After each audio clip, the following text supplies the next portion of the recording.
Alright, so already as well introduced concept of where did the Caduceus come from, Hermes or Mercury, and the many connections to Thoth in Egypt. Not only the snakes with the rod, but also, close that, well, the rod, but many other symbols. And so the gods of knowledge or of science, both of them, and other similar gods across Fuzi in ancient China, for instance, and they're also connected to gods of weights and measures. And weights and measures, so again, you can't underestimate the importance of it, because it has a lot to do with peace as well, and stability in society, and again, it solves lots of, especially in a marketplace. Ancient societies, still up to the Middle Ages, when you come to a marketplace, it would very often be markers, for instance at the cathedral or at the church or at the temple, which merchants could then use to gauge what measures were used in that particular market, and that so that people wouldn't be cheated. Again, you're avoiding disputes, and again, it's a sign of peace. And so we have weights and measures. Again, might be not very dry, but this is what's underlying so much of this Hermetic, ancient Egyptian, Sumerian, Greek, Roman, Chinese legends. And unfortunately, a lot of it gets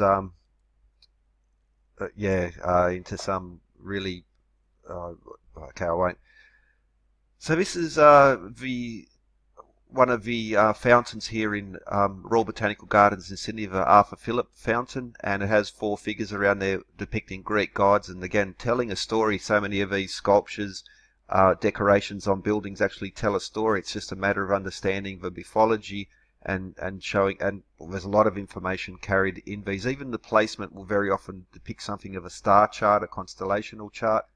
But so we have Lady Commerce. Now Hermes is also connected, like as in Hermaphrodite. So Hermaphrodite was the child of Hermes and Aphrodite, and it was hermaphroditic. It was had a male and a female aspect, which again corresponds with as above, so below, our chemical traditions of polarity. So just like the eagle with the arrows and the olive branch of peace, this concept of the negative and the positive. But so, and very often you'll find Hermes depicted again as a female form. But what is important is, so we have the Caduceus, which is a wand, but a wand as in also the Greek word for wand translates to measuring rod. So this is a rod of measurement. But also in the hand there, and here we can see it, very often these figures will more often than not will carry something in their other hand, and that's a representation of weights. Now you could also, this one particularly because it's a straight edge, it has other aspects to it, but it's not always like that, but it always is a reference to weights. So we have measures and we have weights, and for instance, weights and measure, again, it's one of these constant themes, and means so much. And it's as in regards to modern science or ancient science, weights and measures, observation, it's just the cornerstone of it. But anyway, I mentioned earlier Hermanubis, as in Hermes and Anubis connected together. And again, so this Hermanubis, what's he carrying? He's carrying a weight, and he's carrying the measuring rod. Science, ancient science, just like today. And a lot of the physics and the advanced sciences, maths that we have now were developed in a period when there was no computers around, and the tools were very simple. And so, for instance, just think back to maybe the early 1900s. They were able to define and investigate and bring forth a lot of the basis of our modern technology was built on the sciences developed with some very simple tools. And well, and for instance, so just look at maybe pardon me, my cat ripped the microphone off my head. Yeah, so in pre-World War One, and the rapid development of technology that come after that, before flight and all those types of things, these were it was all out there. So you don't need fancy machines and this explanation in regards to that, because again in the earlier videos I've also shown how a lot to do with Baalbek and the pyramids, and people saying you can't cut this stone, you can't lift this stone. Again, people supposed researchers are saying these things, and they haven't even done preliminary looking into how the stonemasons do these things. Well, yeah, again, I know, yeah. So Hermanubis, he's a fusion of Hermes and Anubis. Hermes, the god of weights and measures, or Mercury as he's known in the Romans, and Anubis has a lot to do with the underworld, and we have a fusion there of the two. And so in the Greek and Roman period, we have Hermanubis fused together, and there is a very good reason for that, because it's also a fusion of Thoth and Anubis. And so if you look at the Egyptian Book of the Dead, and so it has Anubis here leads the soul to have his heart weighed against a feather. Another reference to weights and measurement and Anubis. Thoth tallies it up, and again he's measuring these lies, and then the person who, if he passes a test, is led by Horus to Osiris in the underworld. Now, earlier I mentioned the crowns of Upper and Lower Egypt, and there you can see there like another reference to that. That's what. But so not only was Thoth the god of weights and measures, and why is he connected to Hermes? Because Hermes is of course the god of weights and measures, but Hermes was also the only god who could travel back and forth between the underworld on this particular chariot. And again, he's carrying the wand or the measuring rod and the weight as well. Ancient science, weights and measures. And so there is the direct connection. Now, for instance, okay, the Book of the Dead, Spell 125, it's pretty much the 10 Commandments from the Bible, but I have not reduced the measuring vessel, I have not reduced the measuring cord, I have not encroached on the fields, I have not added to the pan of the scales, I have not tampered with the plumb bob of the scales, I have not taken milk from the mouth of babes. These, again, truth in your weights and measures about a stable, just society, law, trade, taxation, land, who gets this, if you got a field, you don't want people moving the fence over. So these are all based in the ancient legends and connections, and it all again has to do with weights and measures and ancient sciences. And with some very simple tools, but this is the basis of society and foundation. Of a foundation of science and society, law and justice, the quadrivium, the trivium, all these things are in here, and there are some very beautifully simple explanations to a lot of these things. And again, there's a certain focus on aspects of it which don't include this, and by not including this and not telling the full story, and they're also, you have to understand these things and research these things if you are to be to have the full story, to be genuine when you talk. So okay, that's another part of it there.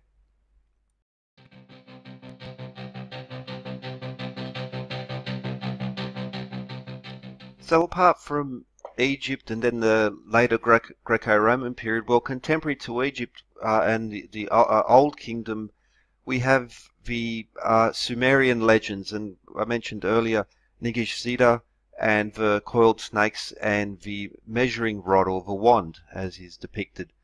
However, that's not the only aspect. There's many to it. Now, it's also worth that. So this is a measuring cup. Now, even measuring cups, well, a drinking cup was also a measuring cup. This might be familiar with the phrase, your cup runneth over. Well, as a way of defining weights, a cup would be used and filled with water, and the water would be a defined weight, and so this also carries through in many aspects across many cultures as well. So we have not only representation of length, but also a representation of weight, because that amount of water would be used as a standard. Shamash, the sun god, like Sumerian Babylonian, is even wearing the turban, and the star of Inanna. This symbol later used later will have but he's carrying with a rod and a coiled section of rope. This is a symbol of weights and measures, again, of standard, of law and of standards, and about, obeying the king's law, and by them being the ones who define these things, again, for peace, uh, peaceful negotiations in trade, taxation, land disputes, and all of that. Very important. Code of Hammurabi, which is one of the earliest codes written down of law, and again, describing how much compensation must be paid, how much wages must be paid to craftsmen, and so, well, he's carrying the rod and the coiled rope again. And Ishtar, Ishtar is probably better pronunciation. She has the same thing, and also, they're both wearing this turban, which is an important feature. But again, what are the law and these symbols?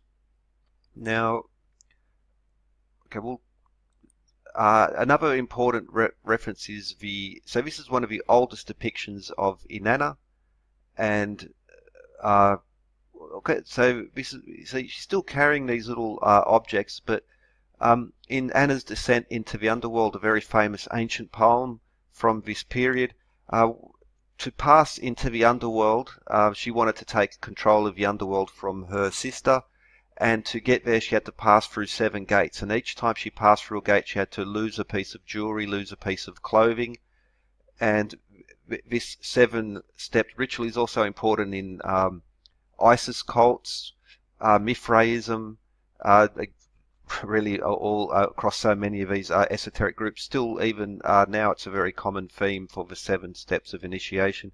But of the objects she had to leave behind, for instance, she had lapis lazuli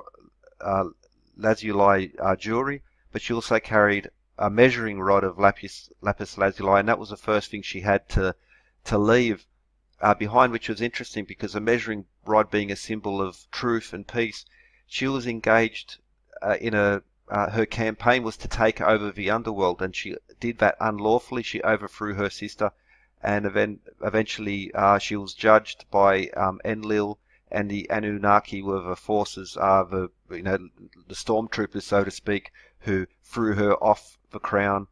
And again, truth and measurement, and about stories of morality and behavior connected to weights and measures. And I'll put a link in the description to another video I've done on a very similar topic, all about the morality and mythology of weights and measures, because I'll go into some more details in regards to that. So it'll be worth having also a look at Gilgamesh, and especially the Sumerians and their connections to the importance of weights and measures in their legends, and how it also connects to biblical legends of and stories and laws of weights and measures, which again have references also to Egypt, of course. Now, if we go to first, like, we begin with the Epic of Gilgamesh, Tablet 11, and the Preserver of Life, or the Ark of Utnapishtim. So in the Epic of Gilgamesh, he goes to visit his ancestor Utnapishtim, who tells him the story of the Great Flood, and they describe the Ark, or the Preserver of Life, as being 10 times 12 cubits in height, equal height and width, so 120 by 120 cubits. It also specifies the amount of bitumen, pitch, oil, and how much. Well, interestingly, 10,800, 7,200. Again, these same very important numbers in regards to weights and measures and symbolism, and the quadrivium especially, but just a second, an added reference. So it's not just about length, it's also, these are descriptions of measures of volume, or measures of weight in that way, so weights and measures. Inanna's descent into the underworld, again connected Inanna and Gilgamesh and these legends, and in her descent into the underworld she had to pass through 7 gates. Now the measuring rod of lapis lazuli was the first thing that she had to leave behind, and she was going on a quest which was not, ultimately she got judged poorly for it. So it's also an interesting point that weights and measures being so linked to truth, morality, and law, that in order to begin her quest, the first thing she had to desert was the measuring rod.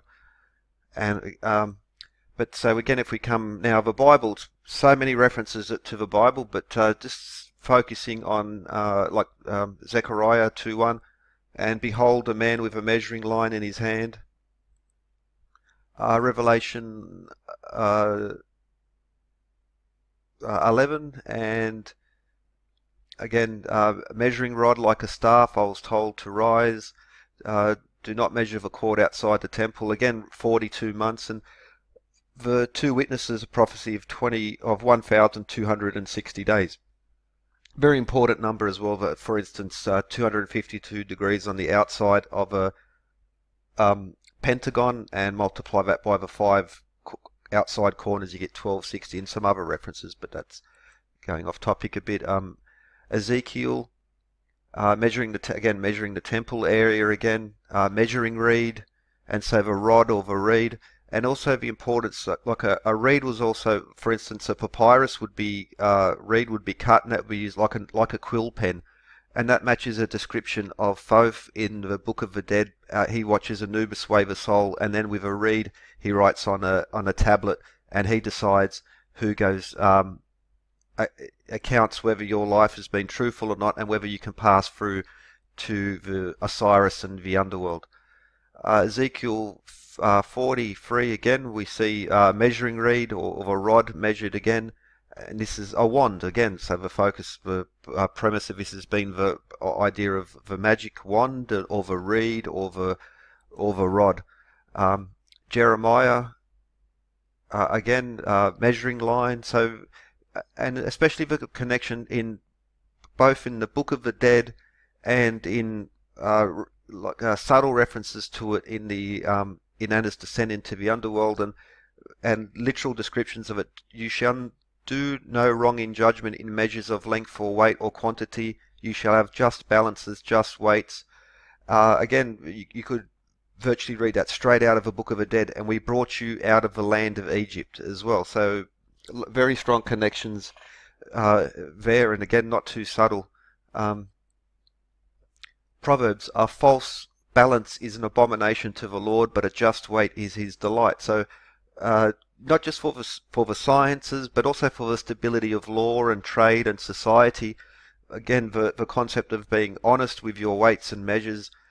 Also the terminology that, to weigh the evidence, for rule of law. Ruler, as in the ruler of a kingdom or the ruler of measure, on the level. All these terms are very have been built into our language. We still carry them today.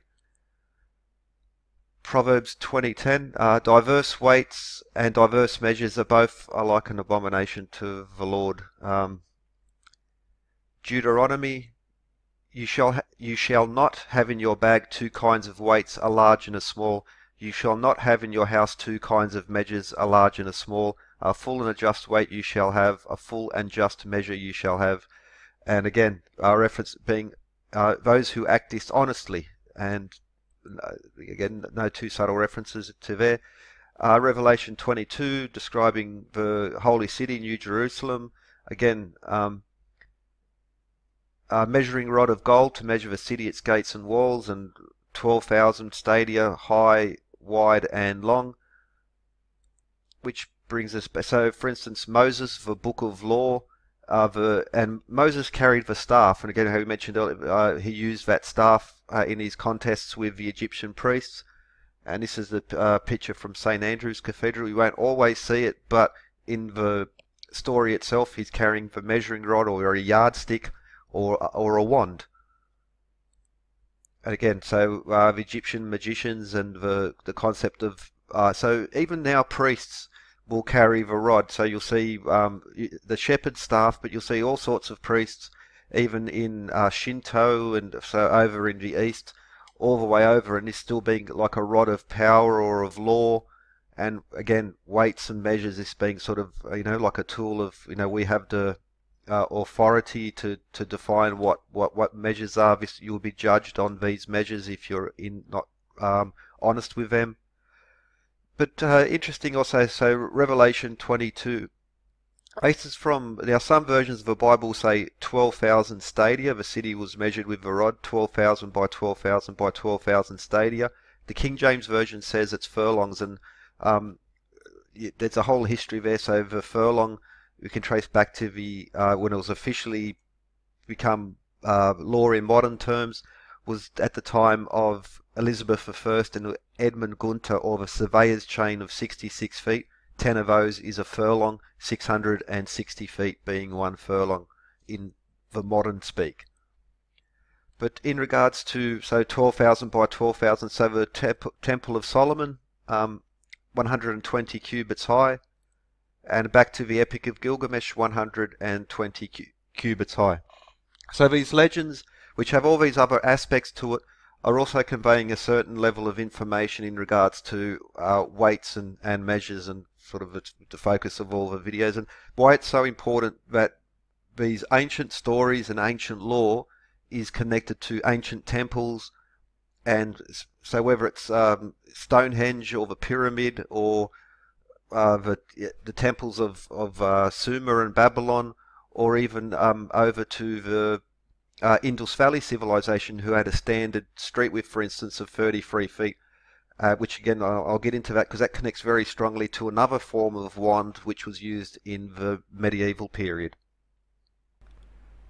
Another interesting connection from that area of the Tigris-Euphrates, all and extending up over in towards Persia, is this depiction of King Darius. So he's with the measuring rod and the lotus, and so the same very similar symbolism in regards to Hermes and these other gods who have the weight and the measure, very much in the vein of the sceptre and the orb, which is still the traditional symbol where we see kings and queens now. But the interesting part is that the lotus very closely reflects with this depiction of Thoth, where we see the upper and the two rods with the snakes and the crown of Upper and Lower Egypt. And again we see the lotus emerging from there, as well as the large lotus with the jars there on the side. But that's another interesting point. The same thing can be seen here with this famous statue of Zeus. It's a reconstruction, but again we see with the sceptre and the orb, the weight and the measure, and a common theme that you'll see connected. So standing above the orb will be this figure, angel type sort of figure, but again crossing cultures, crossing time, and it's weights and measures again being the king of the gods, or the king of the people, being the one who holds these symbols of power, and symbols of power as in law, trade and peace. And one of the main ways to get peace is to have standard laws. Just like the Code of Hammurabi was famous because it instituted a set of laws which made, well, peace and law, because everyone knew what the law was, and you're able to avoid a lot of arguments this way. So it's another one of the powers behind this symbolism and this ancient science. And so we have the Sumerian weights that go back to Thoth, the snakes, measuring rods. But while we're on that, those symbols, what we have is some again carrying through to later periods is again the sceptre and the orb, the weight and the measure. Now that's in Christian symbolism, again carrying through, and it's throughout the Bible. Many references to honesty and weights and measures are a very important part of keeping a stable society, but also in ritual. So lots of examples of that.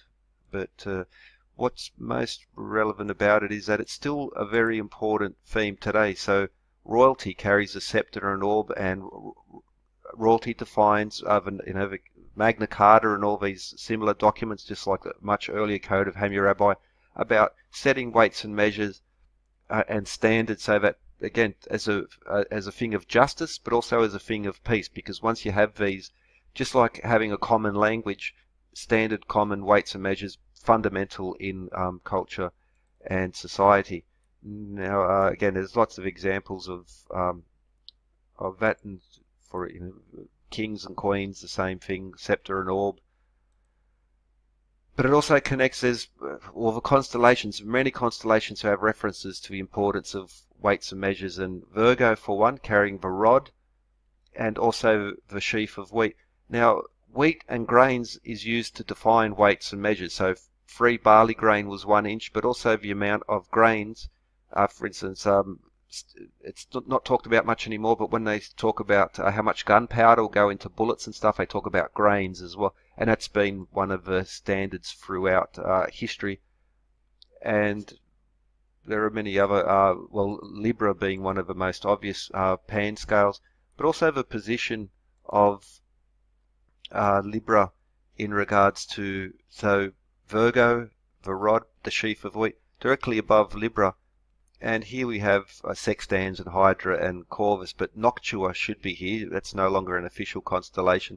But there are Horologium and all these, there's so many references in the constellations to, well, navigation, weights and measures, and all these aspects.